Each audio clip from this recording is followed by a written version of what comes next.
ప్రతిఘటన తెలుగు చలనచిత్ర చరిత్ర మేలిమలుపుల్లో చెప్పుకోదగ్గ సినిమాల్లో ఒకటి. ఉషా కిరణ్ మూవీస్ నిర్మించిన ఈ చిత్రంలో ఈ దుర్యోధన దుశ్శాసన గీతం తెలుగు సినీ పాటల తోటలో పారిజాత పుష్పం లాంటిది. తనను అవమానించే నెపంతో ఏకంగా స్త్రీ జాతినే కించపరిచిన విద్యార్థులకు హీరోయిన్ కనువిప్పు కలగజేసే సందర్భమది. పాటల తోటమాలి వేటూరు రాసిన ఈ గీతం ఏకంగా 2 నంది అవార్డుల్ని సంపాదించింది. ఆ పాట వెనుక మాటల్ని ఇప్పుడు చూద్దాం.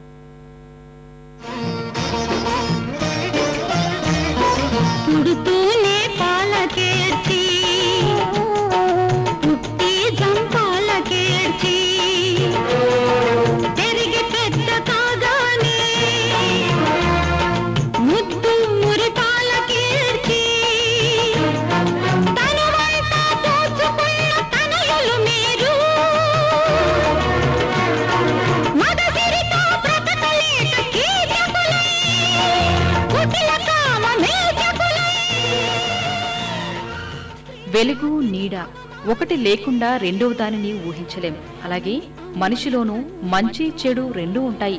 ఈ రెండింటిలో ఏది హద్దుమీరినా మనిషికే ప్రమాదం.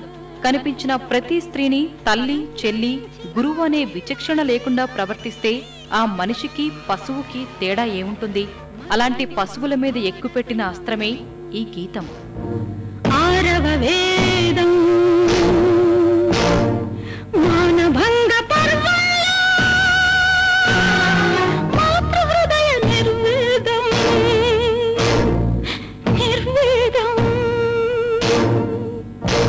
దుర్వినీతమైన ఈ లోకం పంచమ వేదంగా భావించే మహాభారతానికి ప్రతిగా మరో భారతాన్ని 6వ వేదంగా రచిస్తానని చెబుతోందో మగువ. స్త్రీ పవిత్రతను, ఆమెలోని మాతృత్వాన్ని ఎంతో ఉన్నతంగా తెలియజేశారు వేటూరి. ఈ పాట గురించి ఆయన గతంలో చెప్పిన కొన్ని మాటలు చూడండి.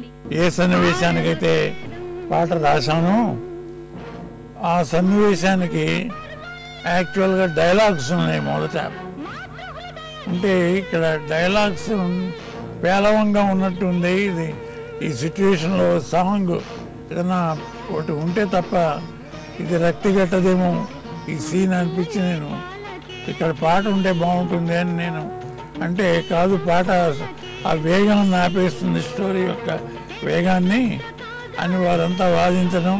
కాదండి, ఆ వేగాన్ని పెంచుతుందని నేను అనుకుంటున్నాను. ఇప్పుడు రామోజీరావు గారు అక్కడ స్పాట్లో ఉండి అయితే రాయండి మీరు పాఠాన్ని అంటాం. అప్పుడు ఆ పాట నేను రాయటం జరిగింది.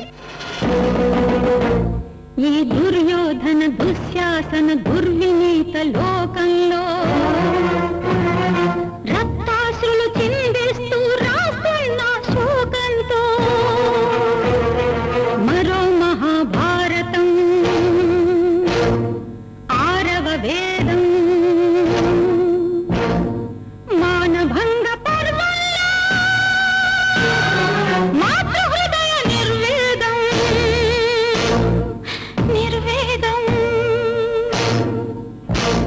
మర్మస్థానం కాదది నీ జన్మస్థానం, మానవతకు మోక్షమిచ్చు పుణ్యక్షేత్రం అంటూ తనకు మాత్రమే సాధ్యమైన పదాలతో వేటూరి కన్నీరు పెట్టించారు.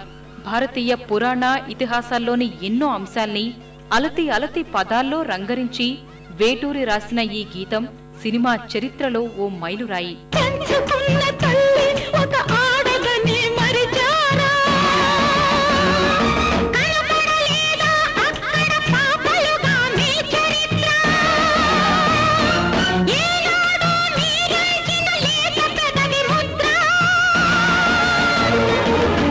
భారత సతిమానం చంద్రమతి మాంగళ్యం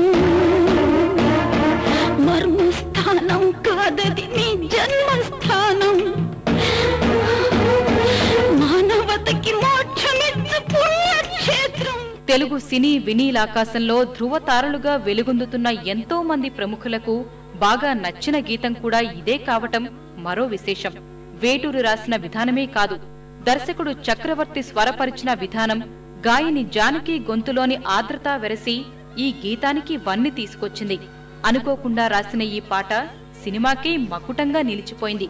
ఇప్పటికీ ప్రతిఘటన పేరు చెబితే తొలుత ఈ పాటే గుర్తుకు వస్తుంది. శిశువులుగా మీరు పుట్టి